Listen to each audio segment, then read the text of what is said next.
जब नया साल आता है तो हम एक दूसरे को ग्रीट करते हैं, व्हाट्सएप भेजते हैं, ईमेल भेजते हैं, मैसेजेस भेजते हैं और बहुत खुश होते हैं कि नया साल आ गया।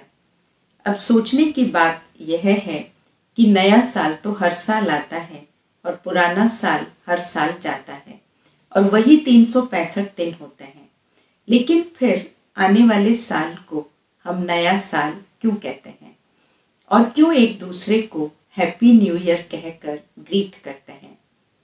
हमारी सोच ये कहती है कि जो ये एक शिफ्ट है, मीटिंग पॉइंट है, जिस पर पुराना जाता है और नया आता है, इस पर हमें ढेर सारी दुआएं बहुत से लोगों से प्राप्त होती हैं और ये दुआएं हमें अपने जीवन के अंदर आगे बढ़ने में बहुत मदद करती हैं। माना कि जो रेजोल्यूशंस हम पिछले साल नहीं अचीव कर पाए और साथ में जो नए रेजोल्यूशंस हम लेते हैं उनको एक बहुत बड़ी पुश मिल जाती है। सन 2020 जाने वाला है और 2021 आ रहा है। हमारी बहुत लोगों से इस विषय में बात हुई कि आपका 2020 कैसा रहा। हमने देखा कि बहुत लोगों के तो बहुत पॉजिटिव रिस्पांस मिले, जिसमें उनका कहना था कि भाग दौड़ की जिंदगी से हमें थोड़ी राहत मिली, परिवार को देने के लिए थोड़ा टाइम मिला, अपने बच्चों के साथ समय बिता पाए, उनकी ज़रूरतों को समझ पाए, अपने आप को भी देख पाए कि हमें अपने लाइफ में क्या करना चाहिए और हम किस दिशा में जा रहे हैं। उनका ये कहना था कि हमारी लाइफ के अंदर बहुत फिजिकल और फाइनेंशियल चैलेंजेस भी आए, लेकिन हमने अपनी इमोशनल स्टेबिलिटी को नहीं खोया। दूसरी ओर हमें ऐसे लोग भी मिले जो बहुत डरे हुए थे और उनका ये कहना था कि हम तो 2020 में कोविड की वजह से और फाइनेंशियल और फिजिकल इश्यूज की वजह से एकदम टूट गए। हमारी इमोशनल स्टेबिलिटी तो एकदम जैसे बिखर गई। अब यदि हम थोड़ा सा ठहर कर इन दोनों सिचुएशंस पर विचार करें तो हम इस निष्कर्ष पर पहुंचते हैं कि परिस्थितियां दोनों प्रकार के लोगों के सामने सेम थी, लेकिन अंतर किस बात का था? दोनों के सोचने में अंतर था। जिन्होंने आने वाली परिस्थितियों को एक चैलेंज रूप में लिया वो तो इन परिस्थितियों को पार कर गए, लेकिन जिन्होंने आने वाली परिस्थितियों को गिफ्ट के रूप में एक्सेप्ट नहीं किया वो अपनी जिंदगी में टूट गए। और हम सभी समझते हैं कि इमोशनल स्टेबिलिटी को एक बार खो देने के बाद पाना बहुत मुश्किल होता है। तो इसके लिए सिंपल से 3 शब्द आप याद रखें जो ट्रैफिक के रूल्स और प्रिंसिपल्स भी हैं। Stop, look and proceed. अपने विचारों को देखें। मेरा विचार अच्छी क्वालिटी का नहीं है तो उसे आगे नहीं बढ़ने दें, स्टॉप कर दें।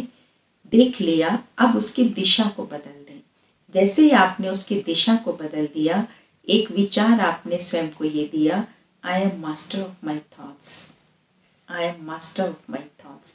जैसे ही आप पावरफुल विचार अपने वीक थॉट्स के आगे रख देंगे तो आपके जो वीक थॉट्स हैं उनकी एनर्जी कम होती चली जाएगी और पावरफुल जो विचार है उसकी एनर्जी बढ़ जाएगी और उसकी एनर्जी बढ़ने से फिर आप उस थॉट को जब एक्शन में लेकर के आएंगे तो आपकी जो फीलिंग्स हैं, जो पहले बहुत खराब फीलिंग्स होने वाली थी, वो फीलिंग्स अब अच्छी फीलिंग्स के अंदर परिवर्तित हो जाएंगी। तो याद रखना, नए साल के अंदर ये आपके लिए एक बहुत बड़ी गिफ्ट है। Stop, look and proceed. Simple सा फॉर्मूला है जिसको आप डेली लाइफ में सुनते भी रहते हैं। तो इसलिए इस प्रिंसिपल को अपने लाइफ में बनाए रखने के लिए और साथ में अपने जीवन में खुशी के बीज बोने के लिए हर संकल्प को शुभ संकल्प में परिवर्तित करना बहुत ज़रूरी है। तो रोज सुबह, दोपहर और शाम को अपने आप को ये संकल्प जो हम आपको अभी देंगे, आप बार बार देंगे तो आपको जीवन में बहुत शक्ति मिलेगी और जो जीवन में आप उन्नति करना चाहते हैं, अपनी सक्सेस चाहते हैं, उसको भी आप प्राप्त कर सकेंगे। आज हम ये संकल्प लेते हैं कि जो भी हमारे सामने चैलेंज आएगा उसे गिफ्ट रूप में स्वीकार करेंगे और अपनी आंतरिक शक्ति से अपनी इमोशनल स्टेबिलिटी को बनाए रखेंगे।